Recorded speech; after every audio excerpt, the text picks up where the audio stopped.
Hello बुआ, good morning. और बताइए क्या पढ़ाना है? क्या है? केमिस्ट्री है? कहाँ तक? क्या केमिस्ट्री? हाँ, पृष्ठ आसान पढ़ाए थे ना। और पृष्ठ आसान में कोलाइड हम लोग पढ़ रहे थे ना। कोलाइड खत्म हो गया था। कोलाइड थोड़ा बहुत कुछ नोट बच गया हमें, यहाँ वाला देख लो ना। हाँ, कल जो पूछी थी ना वही वाला चीज वहाँ कल पूछे थे, बोले थे कि अगला क्लास में उसी को डिस्कस करने वाला है। देखिए कोलाइड में कुछ चीजें होता बुआ, तुम लोग को कोई दिक्कत हो रहा है तुम लोग को एक बार कमेंट जरूर कर देगा। जो क्लास चल रहा है तुम लोग को ऑनलाइन, उसमें कोई दिक्कत हो रहा है, कोई परेशानी है, किसी तरह की कोई तकलीफ है, जल्दी से एक बार सब कमेंट कर देगा, ठीक है। चलिएगा हम लोग आ जाते हैं। वो देखिए नोट पॉइंट में हम लोग के पास क्या है, बहुत इंपोर्टेंट चीजें हैं। यहां से आपको स्कंदन ये सब चीजें डिफाइन होता है ना। स्कंदन है, अवक्षेपण है, स्कंद है, अवक्षेप है, ये सब यहीं से डिफाइन होगा। खाली ध्यान से समझ लो। देखो अगर कोई कोलाइड है मान लीजिए, तब कोलाइड में कण होता है कि नहीं होता है ना। परिक्षेपित जो क्या है माध्यम होता है, यही ना। ये सब कुछ ये कण है, कुछ वो कण। इस कण का नाम क्या दिए थे बोलो? नाम क्या दिए हैं? परिक्षिप्त प्रावस्था। कुछ हाँ बिल्कुल, परिक्षिप्त। ये जो कण होता है कण का नाम क्या देते थे? परिक्षिप्त प्रावस्था। आज जौन पनिया में घुलल है वो पनिया के नाम कुछ दिए थे। ये कण ना है बुआ, ये कोलाइड का कण है। कोलाइड का कण है, कोलाइड का कुछ कण है, ठीक है। इस कोलाइड के कणों का नाम को दिए थे प्रक्षेपित प्रावस्था। जेकरा में घुलल रहता है कुछ बोलते हैं परिक्षेपित माध्यम। बिल्कुल परिक्षेपित माध्यम। एक बात देखिए, एक चीज ऐसा है कि सर देखिए अगर ये कण सब कोलाइड का ही कण है तब कोलाइड के कण आपस में मिलकर बड़ा होकर नीचे बैठता ना कहे है। यही क्वेश्चन था। वो क्वेश्चन था कि देखिए ये कोलाइड के कण है, ये सब कोलाइड के कण, पीछे ऐसा घटना हुआ है कि सब छोटा छोटा कण आपस में से मिला, अब मिल के एकदम छोटा हो गया। पहले एकदम तन्निक हो रहा, तन्निक हो ही नहीं रहा। ये सब आपस में कुछ हो गया, छोटा एकदम तन्निक हो गया। सब पूरा ना, पूरा का कण जो है ना सब आपस में मिल गया, मिल के वो इससे बड़का वो कण बना। मान लीजिए कि सब मिला, मिल के इसे वो बड़ा कण बना लिया। अब बड़ा कण बना के ये बड़का कणवा जाके नीचे इसे बैठ जाना चाहिए था बर्तन में, लेकिन बैठता काहे ना आपस में मिलता है। ये क्वेश्चन सबके था, ये तुम लोग क्वेश्चन था। हाँ अच्छा, हाँ हाँ वही है, बताते हैं। इन लोग नहीं जा रहे थे, कारण से पूछे थे। देखिए इसमें होता क्या है ना बुआ कि जब भी कोई कोलाइड बनता है तो जितना कोलाइड के कण सब देख रहे हो सब पर समान आवेश होता है। कोलाइड के कणों पर ध्यान रखना, कोलाइड अगर है बुआ तो इसका जो कण रहेगा ना, ये कण पर समान आवेश होगा। आवेश, समान आवेश मतलब सब पर चाहे तो प्लस है, चाहे सब पर माइनस रहेगा। सब पर जितना कण देख रहे हो ना, एक यहां से हटा देते हैं, ये बनवे नहीं करेगा। सब पर पूरा पर बुआ, पूरे पर चाहे तो सब पर प्लस रहेगा, पूरा सब पर प्लस, सब पर प्लस है तो सब पर प्लस रहेगा, सब पर प्लस रहेगा, सब पर प्लस रहेगा। इसे जितना देख रहे हो सब पर प्लस है। ध्यान रखना इसको। सब चाहे तो सभे पर माइनस, चाहे तो एक अगर दूसरा ले लेते हैं तो सब जितना कण रहेगा ना सब पर माइनस रहेगा, सब पर माइनस रहेगा। तो ये ध्यान रखिएगा, जो कोलाइड के कण होता है, कोलाइडियल जो कण होता है वो पूरे कण पर समान आवेश होता है। चाहे हाँ ये आवेश के बारे में बीच में कहीं हम बात किए थे, कहते बाद मेरा समझावेंगे। तो ध्यान रखिएगा कोलाइड है ना, इसको बहुत आराम से समझो। कोलाइड बनते समय जितना भी कोलाइड का कण होगा ना ये पूरे कण पर समान, चाहे तो सब पर प्लस है, चाहे तो सब पर माइनस। एक बात आप बताइएगा अब कैसे मिल पाएगा? सब पर प्लस है, सब पर कोई है प्लस, तब प्लस प्लस में विकर्षण, ये एकरा धक्का दे रहा है, ये एकरा धक्का दे रहा है, ये एकरा धक्का, सब एक दूसरे को धक्का। वो नहीं करे भागो ने, वो कह तू ने भाग, तो हमारा अरे सट ना सक रहे। प्लस प्लस में विकर्षण है, चाहे माइनस माइनस में विकर्षण होता है। फिजिक्स ने पढ़ाया पहले चैप्टर में कि प्लस प्लस में विकर्षण है, माइनस माइनस से भी विकर्षण है। तो बताए अगर ये में सट ना हो चाहेगा तो जाएगा नहीं जाएगा, काहे कि विकर्षण हो जाएगा। ये में सट ना हो चाहेगा तो दूर रहेगा। यही ध्यान रखिएगा कि कोलाइड के जितना कण होता है ना वो सब पर समान आवेश होता है, चाहे तो सब पर प्लस रहेगा, चाहे तो सब पर माइनस रहेगा। तब ये है ना, और इसी कारण से कोलाइड अस्थायी होता है, स्थिर होता है या अस्थायी होता है। क्वेश्चन आता है कि कोलाइड के स्थिर या अस्थायी को जी हुआ अस्थायी होने का कारण बताइए। कोलाइड के अस्थायी होने का कारण बताइए। कोलाइड के कण आपस में काहे नहीं मिलके नीचे बैठ जाता? अस्थायी काहे है? कोलाइड क्यों नहीं नीचे बैठता है? याद है बिलियन के कण नीचे नहीं बैठेगा। निलंबन के कण बताए थे कि नीचे बैठ जाता, बड़ा होता धाई से नीचे बैठ जाएगा। लेकिन कोलाइड के कण कभी नीचे नहीं बैठता, बिलियन के कण नीचे नहीं बैठता। तो कोलाइड के कण नीचे काहे नहीं बैठता? जबकि घुलल भी नहीं अच्छा से है, हाँ बीच समांगी होता बिल्कुल, फिर भी नीचे काहे नहीं बैठ रहा? काहे कि बउआ कोलाइड के कणों पर समान आवेश होता है, और समान आवेश होने के कारण सब में विकर्षण होगा, एक दूसरे से दूर दूर रहेगा, तो आपस में जुड़ेगा तब ना बड़का को होगा बदमाश। आज जुड़ के बड़का को होता दहाई से कहां बैठ जाएगा, नीचे, समझ रहा, नीचे बैठ जाएगा, लेकिन जुड़बे नहीं करता है में, कहा कि सब पर समान आवेश है। तो ये कह देंगे, क्वेश्चन आता है कि कोलाइडी विलयन है, कोलाइडी विलयन का स्थायी होने का मेन कारण क्या है, मुख्य कारण क्या है, तो कहना कि कोलाइडी कणों पर ना जो यहाँ पर कोलाइड बना, तो कोलाइड के कणों पर समान आवेश होना, समान आवेश, हाँ अच्छा ऐसे भी बोल सकते हैं बिल्कुल कि कोलाइड के कणों पर समान आवेश होने के कारण, समान आवेश होने के कारण कोलाइड, जो कोलाइड है ये कोलाइड हमेशा स्थायी होता है। कोलाइड के कण पर कौन सा आवेश है, समान आवेश है, समान आवेश है तो आपस में जुड़ेगा नहीं जुड़ेगा, अगर जुड़ जाता तब कण बड़का को होता कि नहीं होता, जी बताओ बउआ लोग, बड़का को होता कि नहीं होता, अब बड़का को होता तब भारी, भारी होता तो नीचे बैठ जाता, कोलाइड खत्म, जबकि कोलाइड के कण नीचे बैठता नहीं है, समझ रहा। तो ये क्वेश्चन है कि कोलाइड अस्थायी काहे होता है, तो ये कहना कि हम लोग जानते हैं कि कोलाइड के कणों पर समान आवेश होता है, और समान आवेश होने के कारण ही कोलाइड को स्थिर है, किसी को कोई दिक्कत नहीं है। हाँ अब क्या करिए, अगर हम आवेश हटा लें तब क्या होगा, देखो हुआ इनको कहना है कि सर कोलाइड के कण पे कोई आवेश नहीं रहेगा, तब कोई आवेश ना रहेगा ना भैया तो जुड़ के फिर नीचे बैठ जाएगा, एकदम ध्यान रखिएगा।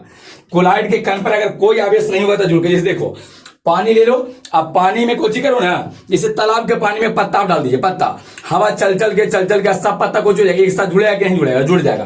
तो अगर कोलाइड के कण पे आवेश नहीं रहेगा ना तो इस सब कण आपस में जुड़ जाएगा, जुड़ के भारी कण बन के नीचे बैठ जाएगा, तो कोलाइड का कण हमेशा नीचे बैठ जाएगा अगर आवेश न रहेगा तब। किसी कारणवश अगर तुम कोलाइड के कण से आवेश को हटा लेते हो, या किसी कारणवश कोलाइड के कण पर से आवेश अपने हट जाता है ना, तो इस सब कण आपस में मिलकर भारी हो जाएगा, भारी होकर नीचे बैठ जाएगा, एकदम कन्फर्म रहिए। क्लियर हो गया। अच्छा दूसरा क्वेश्चन आपका हम खुद बता देते हैं, देखो तो ये पूछेगा कि सर अगर कोलाइड में विपरीत आवेश रहेगा तो कुछ होगा, एक में बताइए कोलाइड है प्लस रहे प्लस रहे प्लस रहे, ये ना, अब माइनसो रहे तो बताओ प्लस माइनस एक दूसरे को न्यूट्रल खत्म कर देगा, कोई आवेश नहीं बचेगा, कोई आवेश ना बचेगा मतलब ऐसे बन जाएगा, कोई आवेश नहीं है, सब आपस में जुड़ कर नीचे बैठ जाएगा, कहानी खत्म। समझा। कोलाइड स्थिर कब तक है, कोलाइड अस्थायी कब तक है, कोलाइड कब तक बना रहेगा, जब तक ओकरा पर आवेश है। अभी कौन सा एकदम समान, चाहे पूरा पर प्लस रहे, चाहे सब पर माइनस रहे, किसी को कोई दिक्कत नहीं है। पूरा बात क्लियर हो गया। कहीं कोलाइड हुआ, कोलाइड के कण आपस में जुड़ा तो भारी होकर नीचे बैठ जाएगा, ध्यान रखो इसको, भारी होकर नीचे बैठ जाएगा। कैसे बात समझ में रहा। हाँ किसी को कोई दिक्कत हुआ, कोलाइड के अस्थायी होने का मेन कारण क्या है बताइए, तब कोलाइड के कणों पर समान आवेश होना, कोलाइड के कणों पर समान आवेश होना। क्लियर हो गया। अब आता है अब यहां से क्वेश्चन आना शुरू हो जाएगा बुआ, जिसमें सबसे पहले है क्वेश्चन स्कंदन या अवक्षेपण से क्या समझते हैं। स्कंदन चाहे अवक्षेपण है, अवक्षेपण नहीं है, अवक्षेपण, स्कंदन या अवक्षेपण क्या कहा जाता है। देखिए अगर कोई कोलाइड है, वो कोई कोलाइड कोलाइडी कण होगा, कोलाइडी कण पर समान आवेश होता है कि विपरीत आवेश होता है, समान आवेश होता। यदि कोलाइडी कण से आवेश को हटा लिया जाए, या यदि कोलाइडी कण से आवेश हट जाता हो, ये कोलाइडी कण है, यदि कोलाइडी कण से आवेश हट जाता हो तब कोलाइड के कण बर्तन में नीचे बैठ जाता। सही या गलत होगा बोलो, सही बोले हैं कि गलती बोले हैं। अगर आवेश हटा लेंगे तो बताइए, आवेश हटा लेंगे तो सब आपस में कुछ जुड़ जाएगा, और जुड़ के बर्तन में नीचे बैठ जाएगा। अब बर्तन में नीचे बैठना ही स्कंदन या अवक्षेपण कहलाता, हो गया, इसी को स्कंदन या अवक्षेपण कहते हैं। यदि कोलाइड के कण जो है ना, वो कोलाइड के कण से आवेश हट जाए, आवेश को ही करें, अगर हट जाता किसी कारण, चाहे आप हटा लीजिए चाहे आवेश अपने से किसी कारण से हट जाता हो, तो इस स्थिति में जो कोलाइड का कण रहेगा ना, वो कहां बोलो, बर्तन में नीचे बैठ जाएगा। कहां बैठेगा, नीचे कुछ होगा बोलो, बैठ जाएगा, बैठेगा या बैठ जाता है, कुछ होता है बैठ जाता है नीचे, और नीचे बैठ जाना ही, इसी पूरी प्रक्रिया को स्कंदन या अवक्षेपण कहते हैं। नीचे बैठ जाना ही स्कंदन या अवक्षेपण कहलाता है। किसी को कोई दिक्कत है क्या, कहें कि जब कोलाइड के कणों से आवेश हट जाता हो, बोलते जाओ, जब कोलाइड के कणों से आवेश हट जाता हो तो कोलाइड का कण है ना बर्तन में नीचे बैठ जाता है, कोलाइड के कण बर्तन में नीचे बैठ जाता है। कोलाइड के कणों का बर्तन में नीचे बैठ जाना ही स्कंदन या अवक्षेपण कहलाता है। नीचे बैठे उसी को स्कंदन या अवक्षेपण कहेंगे। क्लियर है। एक वर्ड और आता हुआ जिसका नाम देते हैं स्कंद या अवक्षेप, स्कंद या अवक्षेप, स्कंद या अवक्षेप क्या कहेंगे, ध्यान से सुनो। एक बात बताओ, जब कोलाइड के कण से आवेश हट जाएगा तब कोलाइड के कण कहां बैठेगा, नीचे बर्तन में बैठेगा। तब नीचे में अगर है ना कोलाइड के कणों का नीचे है ना, या बर्तन में नीचे बैठ जाना, जो बर्तन है यहाँ, ये बर्तन में नीचे बैठ जाना, नीचे बैठ जाना, इसे करके नीचे बैठ जाना स्कंदन या अवक्षेपण कहलाएगा पूरी प्रक्रिया को। लेकिन जो वाला कण नीचे बैठा है ना बुआ, जो इसी को स्कंद या अवक्षेप कहा जाता है। कोलाइड का जो वाला कण नीचे बैठा है ना, नीचे बैठा, उसी कण को स्कंद या अवक्षेप कहते हैं, समझ आया। तो स्कंद या अवक्षेप का परिभाषा को लिखेंगे कि जब है ना कोलाइड के कण से आवेश हट जाता हो, कोलाइड के कण से आवेश हट जाता हो तो कोलाइड के कण बर्तन में नीचे बैठ जाता है ना। बर्तन में नीचे बैठने वाले कोलाइड के कणों को, नीचे बैठने वाले कोलाइड के कणों को स्कंद या अवक्षेप कहते हैं, स्कंद या अवक्षेप कहते हैं। समझ में यहां तक है? हाँ, तो होने का कोई दिक्कत हो रहा। स्कंदन क्या कहेंगे, स्कंद या अवक्षेप क्या बताइए, कोलाइड के कणों का नीचे बैठ जाना, आवेश हटाने के बाद कोलाइड के कणों का नीचे बैठ जाना, कौन सी कहलाएगा, स्कंदन, स्कंदन या अवक्षेपण कहलाएगा। जो वाला कण नीचे बैठा है बताइए, है ना, कोलाइड का जो कण बर्तन में नीचे बैठ जाता है उसको स्कंद या अवक्षेप कहेंगे। जब तक आवेश है तब तक कोलाइड बना रहेगा, अगर आवेश हटा हुआ तो जाके नीचे बर्तन में कुछ होगा, बैठेगा। मैं लो क्लियर हो रहा है ना। जब तक आवेश है तब तक हाँ अस्थाई रहेगा, कोलाइड अस्थाई रहता है। लेकिन जैसे आवेश हटाइएगा कोलाइड की कहानी हो जाएगा जी खत्म, वो नीचे जाके बर्तन में बैठ जाएगा। नीचे बर्तन में बैठना स्कंदन या अवक्षेपण कहलाता है। लेकिन जो वाला कण नीचे बैठा है ना, ओकरा स्कंद या अवक्षेप कहते हैं। यहां तक में कोई दिक्कत नहीं होना चाहिए, क्लियर है। आगे बढ़ जाते हैं, थोड़ा ध्यान से समझना बुआ। हाँ बुआ देखो, एक और वर्ड आता है जिसका नाम देते हैं पारस्परिक स्कंदन। पारस्परिक हो चाहे स्कंदन चाहे पारस्परिक अवक्षेपण, क्या होता है ध्यान से समझना। पारस्परिक स्कंदन या पारस्परिक अवक्षेपण है। जैसे देखिए क्या कहना चाहते हैं, पारस्परिक हो जी वो बोलो, पारस्परिक, पारस्परिक स्कंदन, स्कंदन। इसमें कुछ होगा ना कि दो गो विपरीत प्रकृति के, दो गो विपरीत प्रकृति का स्कंद रहेगा, दो गो विपरीत प्रकृति का स्कंद है, दो गो विपरीत प्रकृति के कोलाइड है। एक पूरे कोलाइड पर प्लस रहेगा, एक पूरे कोलाइड पर माइनस रहेगा। जैसे मान लीजिए हमारे पास कुछ है, एगो ऐसे हम कोलाइड ले लिए, एक पर ऐसे सब पर प्लस है, के गो 4 गो प्लस है, आ एगो और हम ऐसे कोलाइड लिए है ना, जेकरा 4 गो ऐसे माइनस है, 4 गो जी है बोलो माइनस है, 4 गो प्लस है, 4 गो जो माइनस। एकरा कोची के एगो बर्तन में लिए हैं, आ एकरो ऐसे कचकचा के में डाल दिए हैं, एकरो कचकचा के ऐसे डाल दिए हैं, समझ रहा। तो अगर एक गो में डाल दोगे तो 4 गो प्लस है, 4 गो माइनस। बताइए खुद बताओ, 4 गो अगर प्लस है 4 गो माइनस है, तब प्लस माइनस कट के कितना हो जाएगा बोलो, 0। कितना हो जाएगा, 0 होगा। तो एकरा पर अब जो कोलाइड हमनी के बनेगा, एकरा पर कोई आवेश रहेगा। अरे आवेश कितना हो गया है, 0। कोई आवेश बचा, कोई आवेश नहीं बचा। अब एक बात बताइए, जब कोई आवेश बचवे ने किया है तो पूरा का पूरा आपस में कुछ होगा, मिलेगा। मिल के कण भारी के हल्का, भारी, ढेर मानी कण मिलेगा तो ढेर मानी कण मिलके एगो बनेगा, तो हल्का के भारी, तो कहां बैठेगा, नीचे। नीचे बैठेगा, नीचे बैठना ही तो स्कंदन या अवक्षेपण कहलाता। तो इस पूरी प्रक्रिया को पारस्परिक स्कंदन कहते हैं या पारस्परिक अवक्षेपण कहते हैं। क्या कहेंगे बोलो, प्लस माइनस खत्म होना मतलब क्या होगा, उदासीन होगा। एगो प्लस कोलाइड है, एगो माइनस कोलाइड है, आपस में मिला देंगे तो कुछ बन जाएगा, उदासीन बन जाएगा। और जब कण उदासीन हो गया है मतलब क्या होगा बोलो, कण का उदासीन होने का मतलब क्या है, पूरा पर कोई आवेश नहीं है। और जब कोई आवेश नहीं है तो कण आपस से मिलेगा, और मिल के फिर कहां बैठेगा, नीचे। और यही नीचे जो बैठेगा इसी को हम लोग बोलते हैं पारस्परिक स्कंदन, जो कि नीचे बैठना ही स्कंदन या अवक्षेपण कहलाता है। समझ परिभाषा को जी लिखेंगे बुआ, इसका परिभाषा ये लिखना है कि जब दो विपरीत आवेश के कोलाइड को आपस में मिलाया जाता है, दो विपरीत, एगो प्लस एगो माइनस, जब दो विपरीत आवेश के कोलाइड को आपस में मिलाया जाता है, आपस में मिलाया जाता है, तो ध्यान से समझिएगा, तो है ना, मिलने के पश्चात या मिलाने के पश्चात यह उदासीन हो जाता है, कोई आवेश नहीं बचेगा, प्लस माइनस का तम उदासीन हो गया, न प्लस रहा न माइनस रहा, हाँ ठीक है, वही विद्युतीय उदासीन हो जाता है। और उदासीन होने के पश्चात कोलाइड के कण नीचे बर्तन में नीचे बैठ जाता है, जिसे पारस्परिक स्कंदन या पारस्परिक अवक्षेपण कहते हैं। समझ में? हाँ, किसी को कोई दिक्कत है, कोई दिक्कत है तो नहीं क्या बताइए, इसमें पारस्परिक अवक्षेपण में कुछ होगा, दो गो कोलाइड, के गो कोलाइड, दो कोलाइड, के गो आराम से बोलना, के गो कोलाइड रहेगा, दो गो, और दो गो में एक पर प्लस और दूसरा पर माइनस, दोनों को आपस में गोजी करेंगे, मिला देंगे, तब मिला देंगे तब कोई आवेश बचेगा,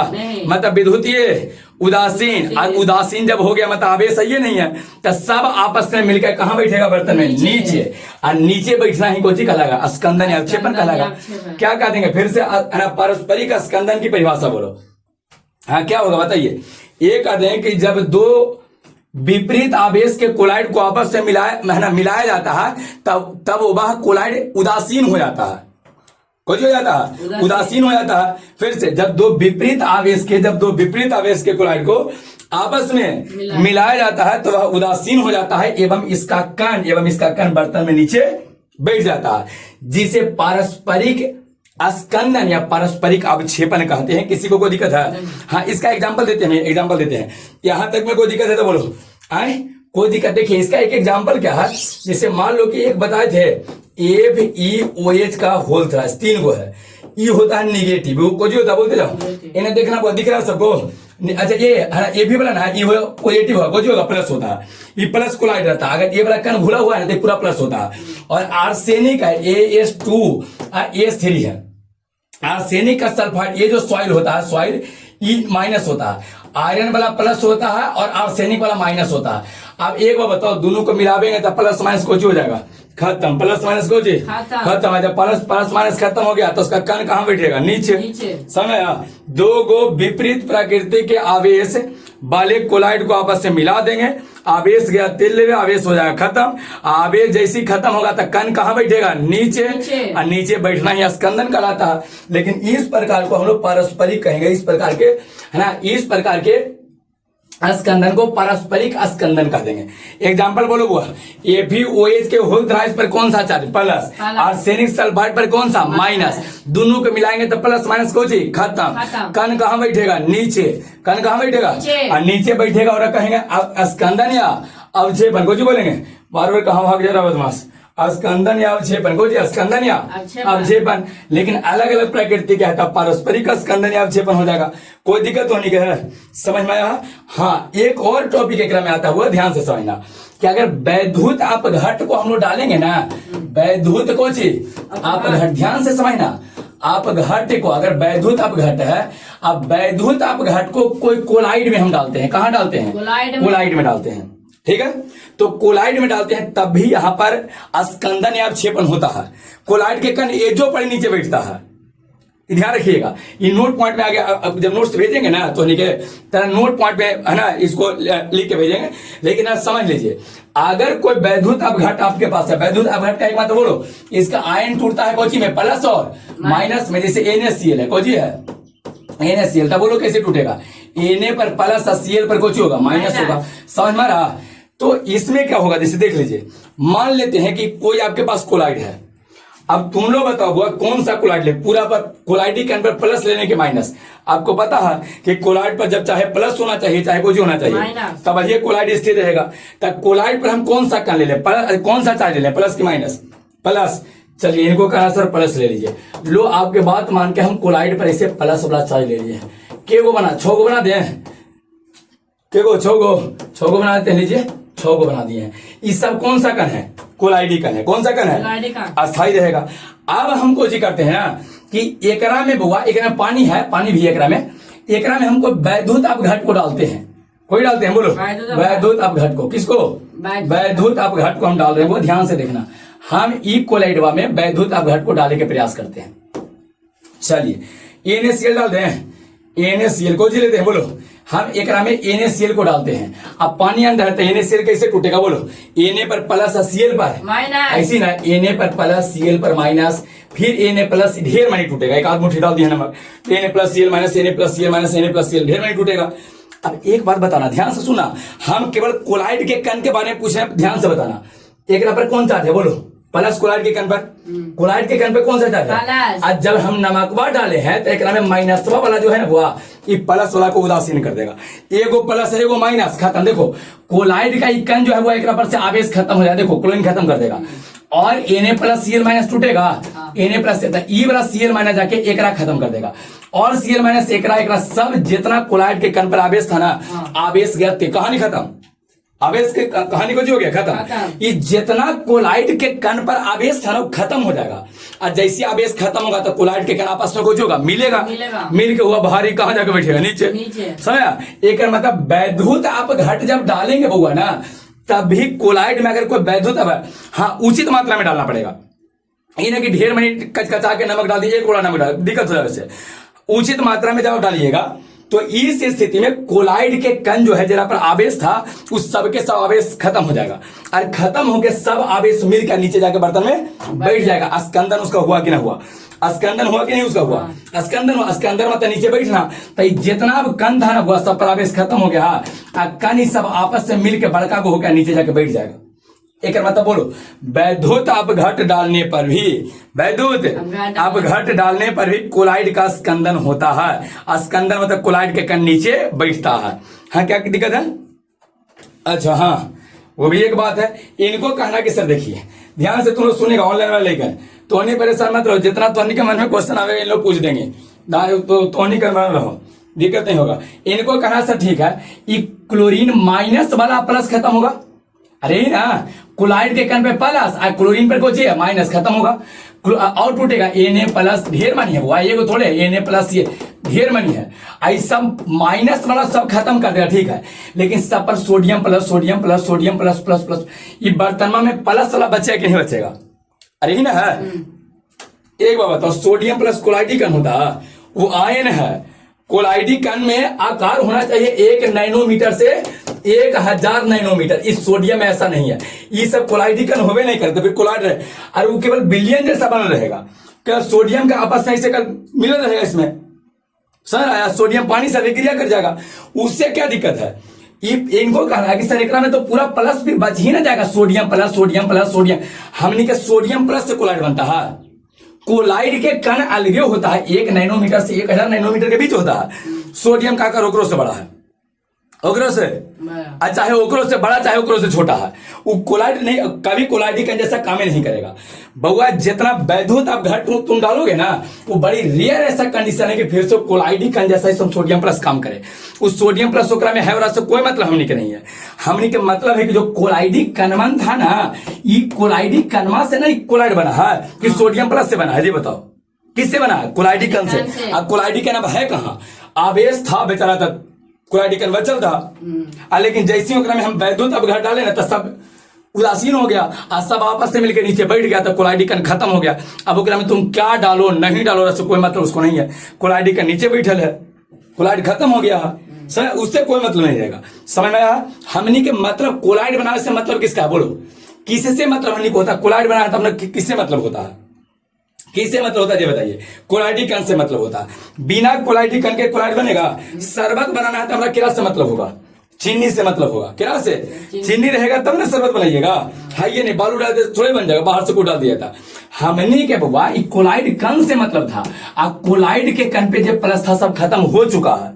एक में पूछो तुम डालो रहा कोई उसको फर्क नहीं पड़ेगा। समझ? हाँ, तो अब बताइए वैद्युत आप घट डालने पर कोलाइड के कण अब छेपित तो हुआ कि नहीं? नीचे बैठा कि नहीं बैठा? बैठा कि नहीं बैठा?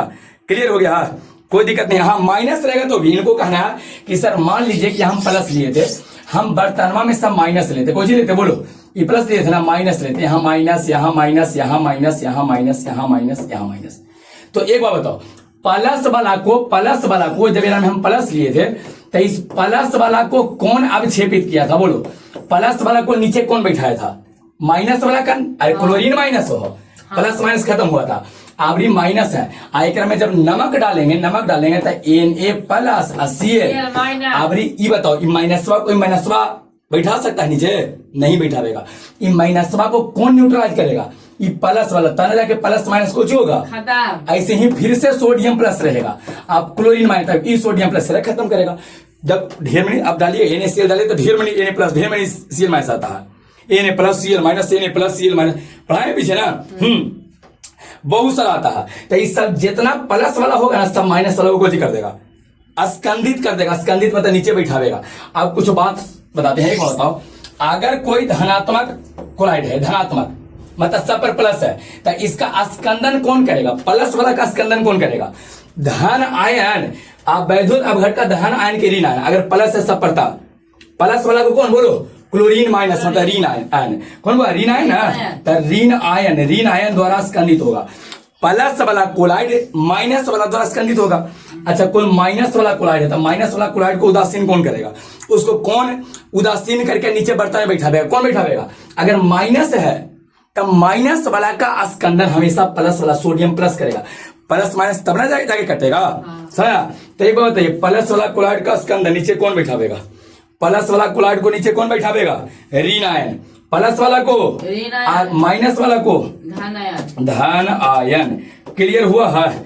किसी को कोई दिक्कत है बताइए? प्लस वाला को नीचे कौन बैठावेगा? हुआ प्लस वाला कोलाइड है, सामने प्लस है तो कौन नीचे बैठावेगा? प्लस वाला कभी नीचे बैठावेगा? प्लस प्लस में विकर्षण हो जाएगा, 2 + 2 4 और 2 - 2 0, तो जीरो कौन करेगा? बोलो, अगर प्लस है तो जीरो कौन करेगा? ऋणात्मक माइनस वाला। अब माइनस है तो उसको कौन खत्म करेगा? धनात्मक। समझ में? हाँ, यहां तक में कोई दिक्कत है तो बोलो। क्लियर है? हाँ, एगो स्कंदक आयन एक वर्ड आता है, स्कंदक आयन। कौन सा वर्ड आता है? बोलो, स्कंदक। हाँ, एकरे में है स्कंदक आयन है, वो स्कंदक आयन। स्कंदक आयन, ध्यान से समझना। स्कंदक कुछ आयन दिख रहा है सबको? झांका है ना, इन्हें लिखे देख लो। स्कंदक आयन होता है। देखिए, वैद्युत अपघट का जो वाला आयन होगा ना बुआ, एक बात बताओ, वैद्युत अपघट में के आयन होता है? वो प्लस होता है, वो जैसे सोडियम NaCl का Na plus Cl minus. Clear है? तो जिस आयन के द्वारा स्कंदन होगा ना, उसी को स्कंदक आयन कहते हैं। वैद्युत अपघट का वह आयन, वैद्युत अपघट का जो कोलाइड के कणों को स्कंदित करता है, नीचे बैठाता है। जैसे हम एक एग्जांपल लेते हैं तो आपको बड़ी अच्छा से समझ में आ जाएगा। ध्यान से देखना, जो वाला आयन होगा कोलाइड के कणों को नीचे बैठावेगा, स्कंदित करेगा। ठीक है, उसी को स्कंदक आयन कहते हैं। स्कंदक, जैसे मान लीजिए कि हमारा पास एक कोलाइड है माइनस वाला। कौन सा कोलाइड है? तुम लोग बोलो माइनस ले लेंगे प्लस, तुम लोग जो कहो ही ले लेते हैं। बोलो प्लस की माइनस? प्लस। इनको कहा सर प्लस ले लीजिए, हम प्लस लेते हैं।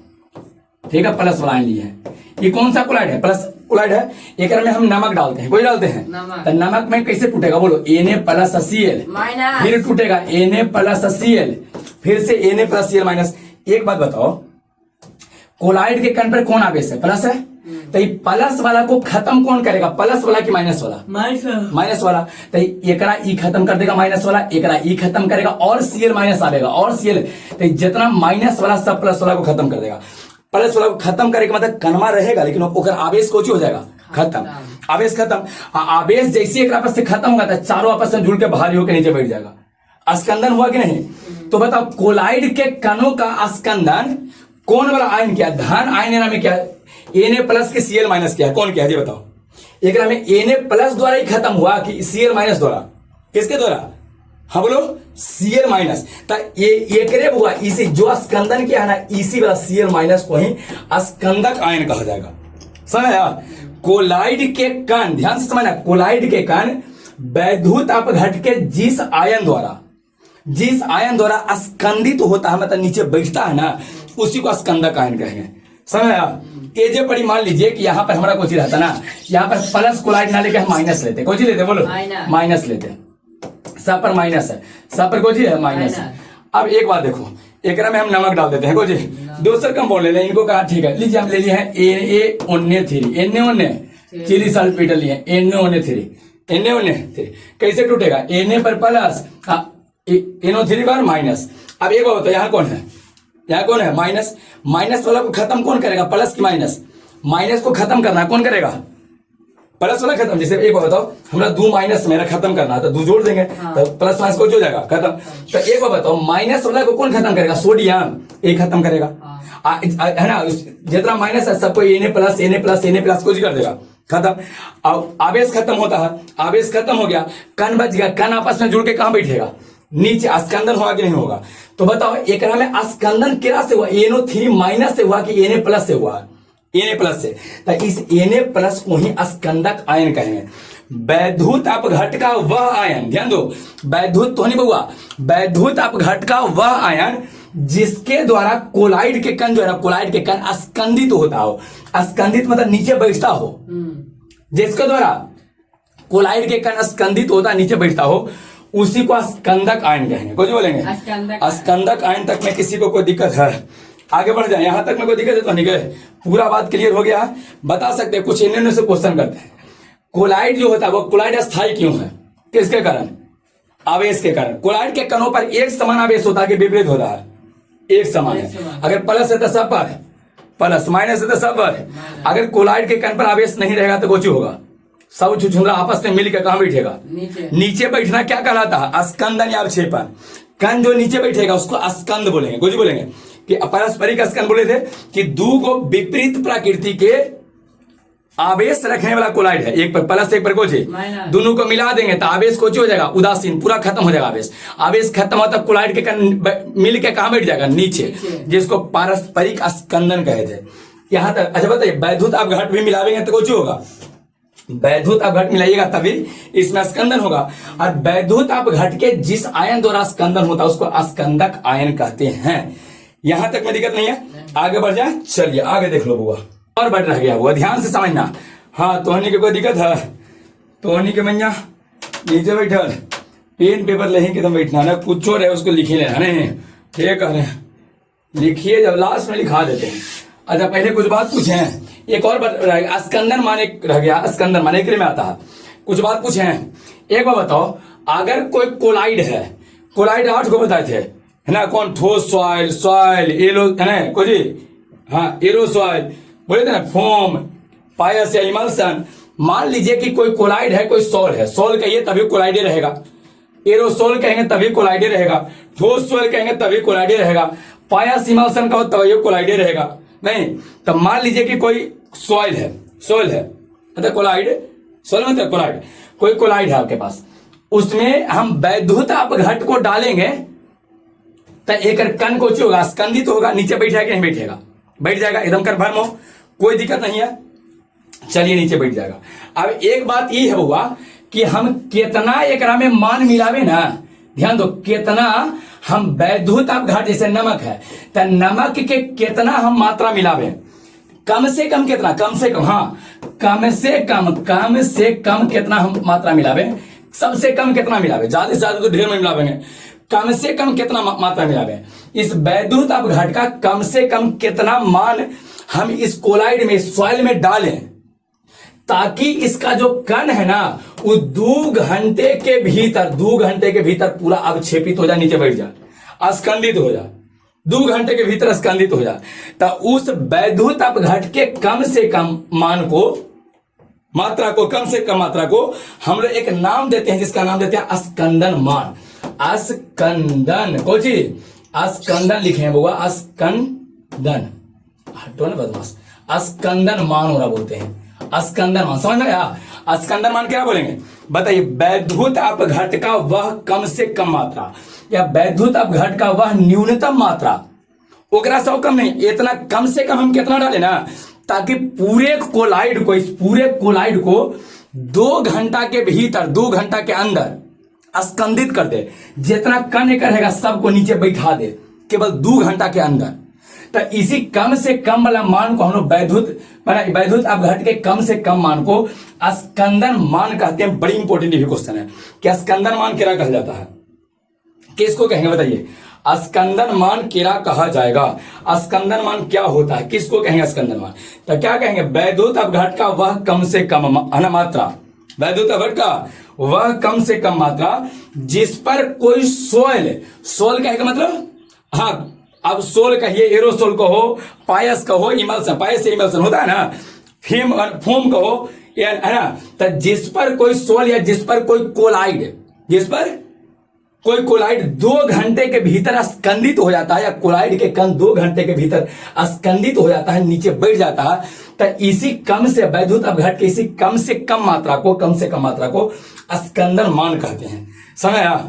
तो फिर से एक बार रिपीट कर लो, पूछा कि बताइए स्कंदन मान क्या है, तो क्या कह देंगे? वैद्युत अपघट का वह कम से कम मात्रा, बोलते जाएगा ऑनलाइन में, लेकिन सब बोलो, वैद्युत अपघट का वह कम से कम मात्रा, वह कम से कम मात्रा जिस पर कोई कोलाइड, जिस पर कोई कोलाइड 2 घंटे के भीतर स्कंदित हो जाता है, या जिस पर किसी कोलाइड के कण 2 घंटे के भीतर स्कंदित हो जाता है। कोलाइड के कण सब भर भरा के नीचे बैठ गया ला समझा। डाले तो सब उदासीन हो गया, पहले तो प्लस या माइनस था, डाले जैसे ही वैद्युत अपघट को तो सब उदासीन हो गया, आपस में जुड़ा ढंग से कहां बैठ गया नीचे। इतना जल्दी नहीं होता, टाइम लगता है स्कंदित होने में। हाँ 2 घंटे के भीतर स्कंदित हो जाता। तो इस वैद्युत अपघट के जितना कम से कम मान डाले थे ना, मात्रा डाले थे, उसी मात्रावा को हम लोग स्कंदन मान कहेंगे। याद हुआ है?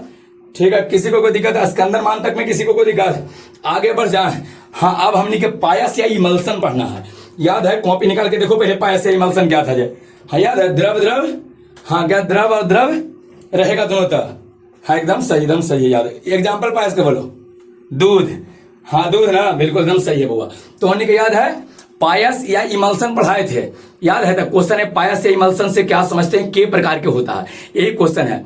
तो उन्हें अगर जानते हो तो हाँ लिखो, इसे थंब का इंप्रेशन दीजिए तो आप लोग समझ में आएगा हमारा कि हाँ आप लोग को याद है पायस या इमल्सन क्या होता है जी, और के प्रकार के होता है जी। बस यही पढ़ेंगे, इसके बाद खत्म। हाँ एक बच गया क्या, क्या उसको एंजाइम बचल था, एंजाइम बिल्कुल पढ़ा देते हैं और टाइम बचता वही हो जाएगा।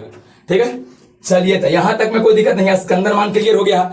बताइए वैद्युत अपघट का वह कम से कम मान, वैद्युत अपघट का वह कम से कम मान जो किसी कोलाइडियल कणों को, जो किसी कोलाइड को, चाहे कोलाइड के कणों को, कोलाइड के ही चाहे कोलाइड के कणों को 2 घंटे के भीतर स्कंदित नीचे बैठा देता हो। समझ में आ रहा है? आगे बढ़े, चलिए तो आ जाते हैं पायस या इमल्सन। चलो बउआ, अब हमने के क्वेश्चन है पायस, कौन चीज? अच्छा है इमल्सन, ये नहीं इमल्सन। पायस या इमल्सन क्या था बताइए? हाँ वो वैसा को पढ़ा दिए पीछे, वैसा कोलाइड जिसमें परिक्षिप्त प्रावस्था, आप फिर बोलो परिक्षेपित माध्यम दोनों कौन अवस्था में रहेगा? बोलो द्रव्य कौन सा? हाँ उसको कुछ बोलते हैं, कहा कि कोलाइड में 2 चीजें होता है, कौन कौन? परिक्षेप है ना, कौन सा? परिक्षेपित प्रावस्था और परिक्षेपित माध्यम। तो अगर बउआ दोनों का दोनों द्रव्य अवस्था में रहेगा ना, द्रव्य अवस्था में, तो उसी को क्या कह दे? पायस या इमल्सन। एग्जाम्पल क्या दिया था याद है? हाँ दूध, कुछ बउआ दूध। एक के प्रकार के होता है, 2 प्रकार के। के प्रकार के 2 याद रहेगा। पहला बोलो तेल में जल का, कुछ तेल में जल का, पहला कुछ रहेगा। या तेल का आप जल में इसे बोल सकते हो, पहला इसे करके लिखिए तेल का जल में, पहला बोलो। दोनों सेम तरीका से लिखा, एनसीईआरटी में लिखा तेल का, कोची में? जल में। याद करो तेल का जल में, दूसरा जल का, बोलो जल का तेल में, जल का तेल में, याद रहेगा। बताइए पूछल जाए कि पायस या इमल्सन के प्रकार, अरे जल और तेल दोनों कौन अवस्था में है? दोनों बोलो कौन अवस्था में है? द्रव्य। पानी भी द्रव है और तेल भी कोची है? द्रव है, तो दोनों द्रव्य अवस्था में है। तो बताइए पायस या इमल्सन क्या कहेंगे जी? पहले बताओ। कह देंगे कि वैसा कोलाइड जिसमें परिक्षिप्त प्रावस्था एवं परिक्षेपित माध्यम दोनों द्रव्य अवस्था में होता है, दोनों द्रव्य अवस्था में, उसे पायस या इमल्सन कहते हैं। 2 प्रकार के होता है, क्या प्रकार के? 2। पहला बोलो तेल का कोची में, बोलो जल में, तेल का जल में, एकरा में कोची होगा ना, ध्यान से सुनाया। तेल का जल में क्या रहा, थोड़ा धीरे धीरे बोलो ना। हो कहाँ कोची से कर रहे हो, हानियर करते रहता है। देखिए तेल का जल मेरा समझावे का प्रयास करते हैं, सब लोग ध्यान से समझो। कोची में हुआ जल में, तेल का कोची में जल में, तब पहले जल है यहाँ ले लिए है, और जल में कोची रहेगा, जल में, और तेल के कण, छोटा छोटा कण, तेल के छोटा छोटा, ये जो कण देख रहे हो ना, ये तेल के कण है। क्या कण है? तेल का। तो तेल के अगर छोटा छोटा कण जल में फैला हुआ है, कोची में जे पहले बताओ, जल में, कोची में, जल में, कोची में, जल में है। तो एक बार बताइए जल हुआ है और जल में तेल के छोटा छोटा कण फैल जाएगा ना, तो एक बोलते हैं तेल का जल में इमल्सन या पायस कहते हैं। क्लियर हो गया? कोई दिक्कत नहीं है। अच्छा अब आइए एक में कुछ कहा गया, अगर न समझ में आए तो दूसरे का समझ में आएगा। देखो ना बदमाश, जब हम पढ़ावेंगे समझ में आएगा। आइए जल का तेल में, अब कोची लेना, तेल ले लो, तेल है, तेल में अब सब तेल है, कोची है, और तेल में क्या कर? जल का। अब जल के छोटा छोटा कण है, ये सब जल के कण देख रहे हो। देखिए कैसे परिभाषित करेंगे, कैसे? अगर तेल का जल में कहा तो कह देंगे वो वैसा कोलाइड या वैसा पायस या इमल्सन जिसमें तेल के छोटा छोटा कण जल में फैला हो, जल में फैले उसे तेल का जल में पायस इमल्सन कहते हैं। और वैसा कोलाइड, ध्यान से समझना, वैसा कोलाइड जिसमें जल का छोटा छोटा कण, जल का छोटा छोटा तेल में फैला हो, तो उसे जल का तेल में पायस इमल्सन कहेंगे। किसी को दिक्कत है तो बोलो, आए किसी को दिक्कत है? अच्छा, जो तेल में फैला रहता है वो दूध होता है, वैक्सीन क्रीम होता है। वैक्सीन क्रीम है ना, जो तेल में होता है वो तेल में दूध और वैक्सीन क्रीम ही होता है। दूध है, बोलो दूध और वैक्सीन क्रीम जो लगाते हो ना, और वैक्सीन क्रीम माना रहता है अथिया हटा वाला चमड़। तो नहीं जानवे करती हूँ लड़कियां, तो नहीं के बता है ना। अरे तो नहीं के जानकारी नहीं रहेगा। आंख में लगावे वाले आप लोग को 100 गो रहता है, काजल, आई लाइनर और मस्करा नीचे, और कुछ हो नहीं बताइएगा, उतना हम तो जानते नहीं है। लेकिन तो की संपदा है नहीं, तो के खाली मुंह में लगावे वाला गिनवा दे तो 100 गो हो जाएगा। एजा से लेके ऊपरे चुट्टा उट्टा सब लगा के मार 100 गो से ऊपरे हो जाएगा। तोहनी के लेकिन तोहनी को जानकारी है क्या करे हो? खाली साबुन, बस माथा से पैर तक खाली साबुन है। देखो लेकिन कितना सीधा होता है, खाली माथा से लेके पैर तक खाली साबुन जानवे करता। लेकिन तो नहीं, बाप रे, खाली मुंहमा से ऊपर ही ऊपरे चुट्टा चुटबो में एगो ऐसे पीन भोंके वाला अंदर ऐसे डंटवा नहीं कर, ऐसे लगा दिए ऐसे। आंखों जी क्लचर कहते हैं, आंख में लगा वाला पिपनिया के ऊपरे, पिपनिया के नीचे काजल, आई लाइनर, मस्करा, बहुत सारा नहीं होता है। लइकन खाली को जी साबुन। तैयो कहे कि लइकन बहुत बदमाश होता है, बहुत खर्चीला लइकन होता है। लेकिन कहाँ बेचारा खर्च करता, कुछ नहीं खर्च करता है। तो एक का इसका उदाहरण है क्या? वो क्रीम होता है, वो मक्खन क्रीम जो होता है ना, ये इसका उदाहरण रहेगा। इसका उदाहरण बोलो, तेल का जल में कौन मक्खन रहेगा चाहे क्रीम रहेगा, याद रहेगा, मक्खन या क्रीम। यहाँ तक में कोई दिक्कत है? सब कुछ समझ में आ गया? पायस इमल्सन क्या कहेंगे बोलो? वो वैसा कोला बोलते हैं, वैसा कोला जिसमें परिक्षिप्त प्रवस्था और परिक्षेपित माध्यम दोनों द्रव्य अवस्था में हो, उसे पायस इमल्सन कहते हैं। 2 प्रकार का होता है, जल का तेल में और तेल का जल में। जल का तेल में कैसे याद करेंगे बोलो? कहते हैं कि वैसा कोलाइड, बोलते हैं वैसा कोलाइड कहिए, चाहे वैसा पायस इमल्सन कहिए, सेम ही चीज है। कहा कि पायस इमल्सन भी कोलाइड था, तो वैसा पायस इमल्सन जिसमें तेल का छोटा छोटा कण जल में घुला हुआ हो, मक्खन कह देंगे, क्रीम कह देंगे। एक में कह देंगे वैसा पायस या इमल्सन जिसमें जल का छोटा छोटा कण तेल में घुला हुआ हो, उसे कौची जल का तेल में कहते हैं, पायस या इमल्सन कहेंगे। और इसका उदाहरण हो जाएगा दूध और वैक्सीन क्रीम।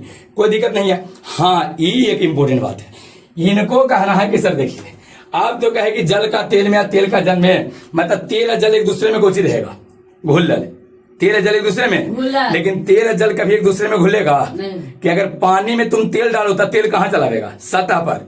तेल कहाँ चलावेगा? सतह। या तुम क्या करो ना कि पानी में तेल मत डालो, तेल में पानी डालो। तेल में कोची पानी, दूसरा का तेल में कोची पानी, तभी पानी कहाँ चलावेगा? तेल सतह पर अलग होगा कि नहीं? दोनों का सतह अलग होगा कि नहीं होगा? अलग हो जाएगा। तो अलग हो जाएगा ना बउआ, तो और हम मिलाने के लिए कि अंदर तक घुलो, तेल पानी मिल भी नहीं करेगा, तो नहीं मिलेगा ना, तो और अंदर तक मिलाने के लिए पाइसी कारक का प्रयोग करते हैं। पाइसी कारक का कि दोनों का सतह अलग हो जाएगा, तेल का सतह अलग, पानी का सतह दोनों अलग अलग एकदम हो रहेगा, दोनों को एकदम अलग अलग हो रहेगा। समझ रखा है? वो मिलवे नहीं करेगा आपस में, एकदम अलग रहेगा। तेल और पानी अलग हो जाता, पानी और तेल मिला के देखना अलग हो जाएगा।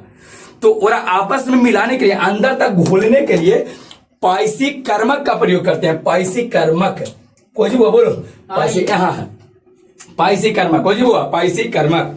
हाँ, पाइसी कर्मक में क्या होगा ध्यान समझो, एक ऐसा पदार्थ, एक ऐसा पदार्थ जो कोई जी करता है, पायस के कणों को आपस में घोलने का काम करता है, उसी को पाइसी कर्मक कहेंगे। कोई जी कहेंगे पाइसी कर्मक। तेल को जल में घुला देगा, जल को तेल में घुला देगा, उसी को पाइसी कर्मक कहेंगे।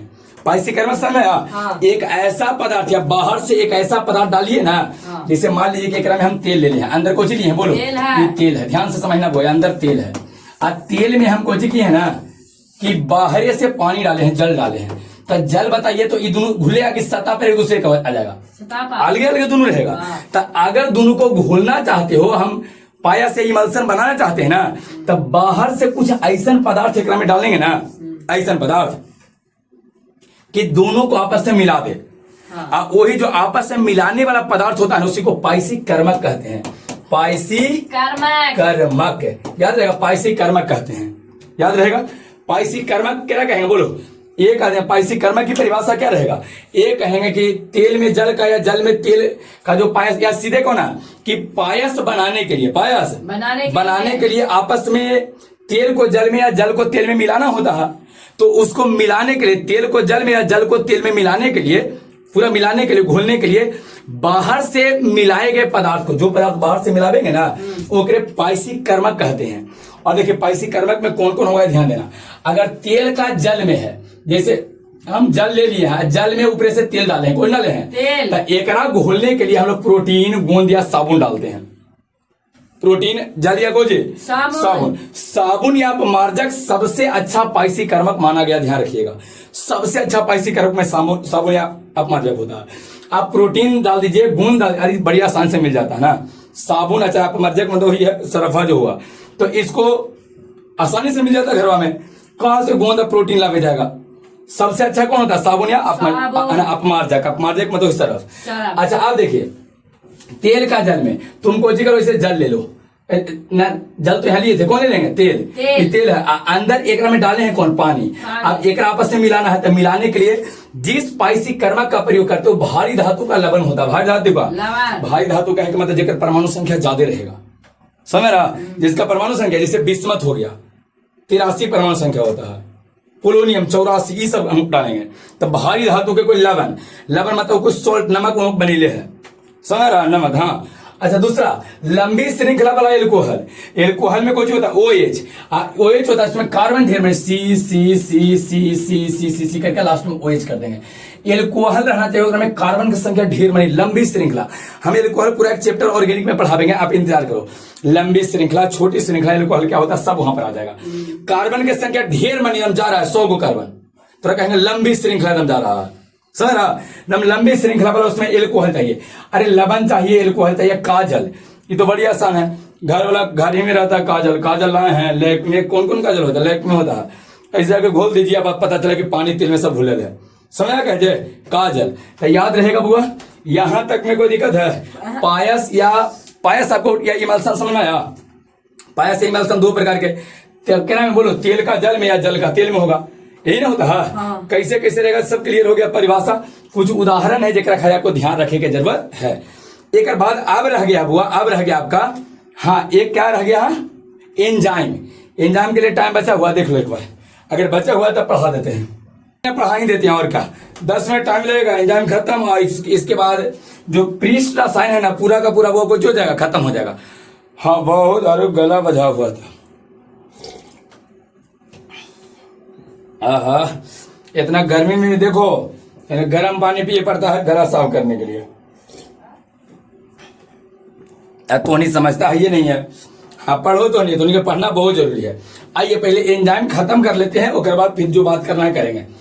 आ जाइए था, एक वर्ड है हुआ एंजाइम, को जी है एंजाइम किरा। एंजाइम किरा कहा जाएगा। एंजाइम किसको कहेंगे? देखिए एंजाइम वास्तव में एक उत्प्रेरक होता है।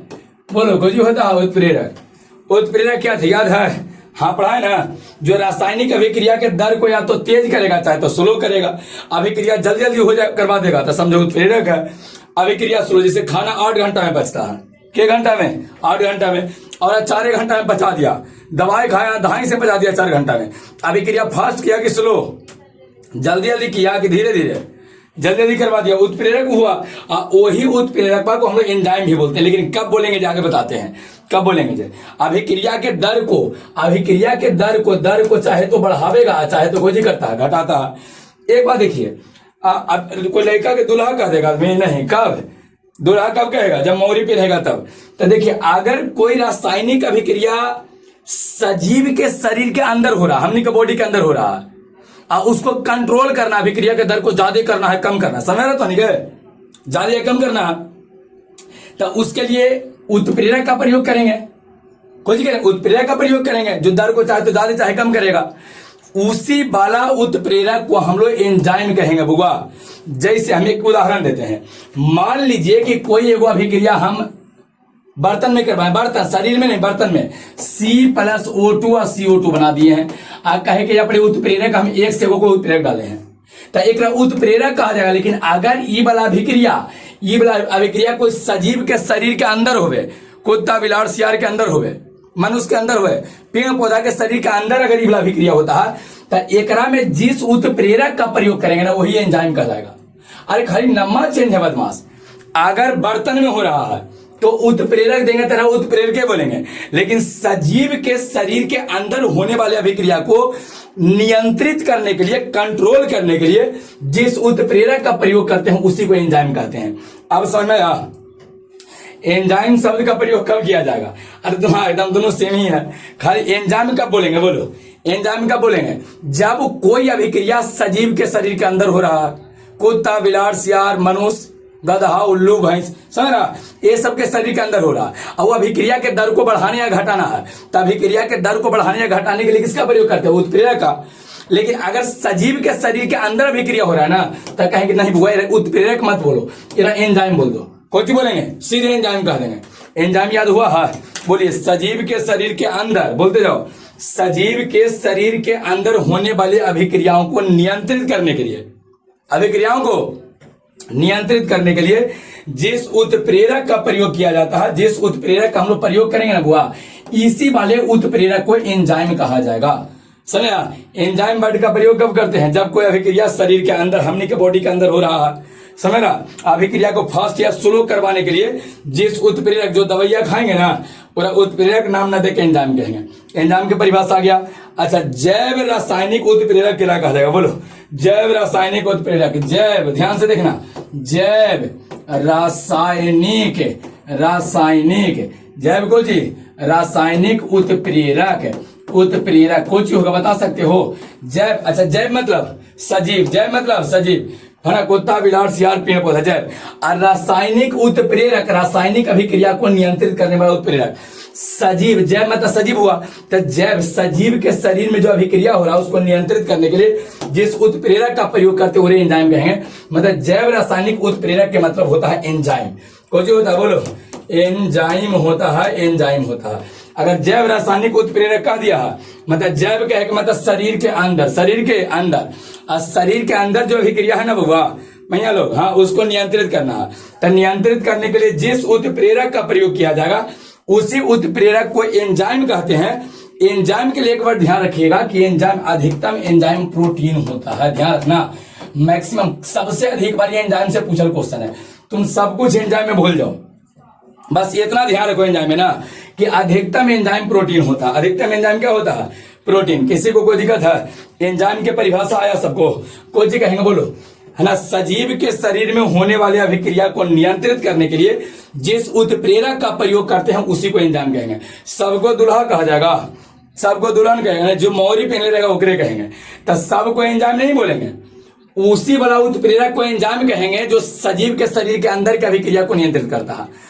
अगर ये वाला अभिक्रिया बर्तन में हुआ है, उत्प्रेरक एक से दिए हैं तो वास्तव में उत्प्रेरक ही है जो अभिक्रिया को चाहे तेज करेगा चाहे स्लो करेगा। लेकिन यही वाला अभिक्रिया हमनी के बॉडी के अंदर हो जाए, कुत्ता बिलाड़ सियार के शरीर के अंदर हो जाए, तो यहाँ जो अभिक्रिया को नियंत्रित करने के लिए, दर को बढ़ाने या घटाने के लिए, तेज करने के लिए, कम करने के लिए अभिक्रिया को जिस उत्प्रेरक एक्स का प्रयोग किया है ना, एरा उत्प्रेरक ना बोल के एंजाइम बोल देंगे। एंजाइम को जो जैव रासायनिक उत्प्रेरक होता है, जैव रासायनिक उत्प्रेरक। अधिकतम एंजाइम क्या होता है? प्रोटीन। अधिकतम एंजाइम प्रोटीन। यहां तक में कोई दिक्कत? कुछ एंजाइम हमनी के सिलेबस में पढ़ना हुआ, देखो एकरा याद कर जाना है, एकरा को करना है याद। कुछ चीज भाई याद करे वाला होता है तो ओकरा याद करना है। एनसीईआरटी का एक डाटा है और एकरा से बाई चांस क्वेश्चन देता है, बहुत ज्यादा उसको लगेगा ना कि हम लइकन से क्वेश्चन नहीं बने दे, लइकन से क्वेश्चन नहीं बने देना, तो ये आपको दे देगा कि लो बताओ। बायोलॉजी वाला तो सबको याद रहता है, बायोलॉजी वाला ढंग से बना देगा, लेकिन मैथ वाला को हो जाता है दिक्कत, कहता बाप रे बाप कैसे बनावे। ध्यान दो, अगर वो आपको कहा सुक्रोज को ग्लूकोज और फ्रुक्टोज में बदलेंगे, ध्यान दो, पहले देख रहा सबको, तो अन्य को कोई दिक्कत है देखे में, तो नजर गड़ा के देखना ना, एचडी करके देखना तो हो जाएगा नहीं, एचडी करके देखिए। देखो बच्ची है सुक्रोज है, वो जी है सुक्रोज, और सुक्रोसवा को, सुक्रोज को अगर ग्लूकोज या फ्रुक्टोज में बदलना है ना, तो ओकरा में बॉडी में सुक्रोज होता है, ग्लूकोज फ्रुक्टोज में बदलना है, तो बदलने के लिए किस एंजाइम, ये बीच वाला कुछ नहीं है, एंजाइम कौन सा? इनवर्टेज। कौन सा एंजाइम? इनवर्टेज। ध्यान रखना, इन कहा गया हुआ, किसे लिखा है? हाँ, इनवर्टेज, इन्वर्टेज एंजाइम। किस एंजाइम का प्रयोग करेंगे? इन्वर्टेज। याद रहेगा ग्लूकोज को, बस 3 को याद करो, 3 को अपने याद, 6 को है, 3 को याद करो, 3 को अपने याद रहेगा। पहले सुक्रोज को, सुक्रोज मतलब चीनी, सुक्रोज को अगर ग्लूकोज या फ्रुक्टोज से बदलेंगे तो इन्वर्टेज। कौन सा एंजाइम? इन्वर्टेज। याद रहेगा इन्वर्टेज। अच्छा आप देखो, अगर सुक्रोज को ग्लूकोज या फ्रुक्टोज से बदलेंगे तो इन्वर्टेज है, लेकिन ग्लूकोज को इथाइल एल्कोहल, ग्लूकोज का सूत्र कुछ होता है C6H12O6 होता है ना, एक नाम इथाइल एल्कोहल CH3C। अभी तो एल्कोहल नहीं जानते हो, इस कारण से अभिक्रिया नहीं बता रहे हैं, या तो अभिक्रिया सब आगे हम करवाएंगे जब पढ़ावेंगे ना वो आप लोग को बायोकेमिस्ट्री, तो वहां सबको जानकारी रहेगा। एल्कोहल, एमीन, कोची होता ग्लूकोज, कोची होता फ्रुक्टोज, सब वहीं पर मिलता है। बायोकेमिस्ट्री में पूरा चैप्टर ही पढ़ना है, ग्लूकोज, फ्रुक्टोज, लैक्टोज, माल्टोज, सब वो जगह पढ़ना है, तो वहां पर इस सब की अभिक्रिया हम बतावेंगे। अभी तो उन्हें याद करो जेकरा से आगे पढ़े में आपको आसान हो गए, आगे चीजें याद करके जरूरत आपको ना पड़े। चलिए था अभी बताना हुआ, सबसे पहले सुक्रोज को ग्लूकोज और फ्रुक्टोज से बदलो। सुक्रोज को ग्लूकोज फ्रुक्टोज में इन्वर्टेज। कौन सा? इन्वर्टेज। बोलते जाओ इन्वर्टेज, सबके नोट्स भेजने वाले हैं। ग्लूकोज को इथाइल एल्कोहल, इथाइल एल्कोहल देखो, ग्लूकोज को इथाइल एल्कोहल कार्बन डाइऑक्साइड में, इथाइल एल्कोहल कार्बन डाइऑक्साइड में कौन सा? जाइमेज। कौन सा हुआ? जाइमेज। जाइमेज ध्यान रखना, कौन सा? जाइमेज। 2 को याद हुआ है, बस एक और याद करो, के बाद याद नहीं करने के लिए बोलेंगे, एक और याद करना। सबसे पहला सुक्रोज को ग्लूकोज और फ्रुक्टोज में, बोलो सुक्रोज को ग्लूकोज और फ्रुक्टोज में इन्वर्टेज। कौन सा? इन्वर्टेज। याद रहेगा। दूसरा ग्लूकोज को इथाइल एल्कोहल कार्बन डाइऑक्साइड में जाइमेज। कौन सी? जाइमेज। स्टार्च को माल्टोस में, स्टार्च को माल्टोस में बदलने के लिए डाइस्टेज। बस ये 3 को याद हो गया, डाइस्टेज। बस रख ले रहना, 1 2 3 4 5 बार पढ़ना, याद हो जाएगा। फिर से एक बार रिपीट करवा दें, कर लो यही 3 को, लास्ट बार तो देखी ना आपने याद हो गया।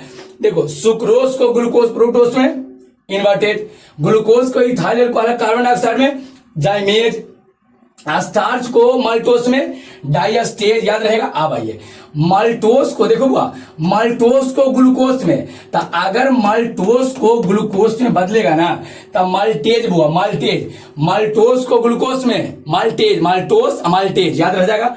यूरिया को अमोनिया कार्बन डाइऑक्साइड में, है ना, यूरिएज। यूरिया को अमोनिया कार्बन डाइऑक्साइड, यूरिया है यूरिएज, यूरिएज, यूरिएज, याद रहेगा। यूरिएज, यूरिएज, यूरिएज, याद रहेगा। यूरिएज। क्लियर हो गया। प्रोटीन को एमिनो अम्ल में, प्रोटीन को एमिनो अम्ल में, तब पेप्सिन। को जी? Pepsin, pepsin. 3 में तो कोई लास्ट बार 3 में कोई दिक्कत नहीं। माल्टेज, याद करो लास्ट बार 3 को, माल्टेज, यूरिएज, फिर से maltase, urease, pepsin, maltase, urease, pepsin. 3 याद हुआ। आप पूछते हैं माल्टोज को ग्लूकोज में माल्टेज, यूरिया को अमोनिया कार्बन डाइऑक्साइड में यूरिएज, बोलो यूरिएज, याद रहेगा सबको। अब प्रोटीन को एमिनो अम्ल में, तब प्रोटीन है तब पेप्सिन, प्रोटीन मतलब को जी पेप्सिन, पेप्सिन। 3 को याद हो गया, 3 को ऊपर है, एक आप लोग को याद कर जाना है। और ये हो गया हुआ खत्म। हाँ एक चीज और बच गया, कौन खोज किया था? एनसीईआरटी में दे दिया, हालांकि आज तक कहीं पूछा नहीं है। एनसीईआरटी में कुछ डाटा यहाँ देखिए, उत्प्रेरक शब्द का सबसे पहले जो प्रयोग है ना बुआ, बर्जीलियस किए थे। उत्प्रेरक शब्द का सबसे पहले प्रयोग कब कौन किए थे? बर्जीलियस, 1835 में। उत्प्रेरक शब्द का, उत्प्रेरक जो शब्द है ना, इस शब्द का प्रयोग सबसे पहले बर्जीलियस 1835 में किए थे। और सबसे पहले कृत्रिम एंजाइम का निर्माण 1969 में हुआ था। कृत्रिम एंजाइम जो हुआ प्रयोगशाला में सबसे पहले एंजाइम बनावल गया था 1869 में। ये 2 लास्ट में डाटा है। आज के क्लास के बारे में आपको हम कुछ बात बताते हैं। आज ऐसा क्लास था जेकरा में डाटा बहुत ज्यादा है, तो वो ऑनलाइन वाला बहुत ज्यादा है, तो की जिम्मेवारी ज्यादा क्या हुआ? हाँ ये ज्यादा जिम्मेवारी है कि एक बार नहीं तुम 4 बार इसको पढ़ो, एकदम पूरी तरह से कंप्लीट करो। अगर कोई दिक्कत होने को होता है, अगर कोई दिक्कत है तो ये नंबर ही है 91 10 98 81 46। एक पर कहना कि सर ई वाला में हमको दिक्कत हुआ है, उस बात को हम ध्यान रखेंगे, आगे के क्लास उसको हम डिस्कस करेंगे, या अलग से वीडियो बनाएंगे ऑनलाइन वाला के लिए कर रहे हैं।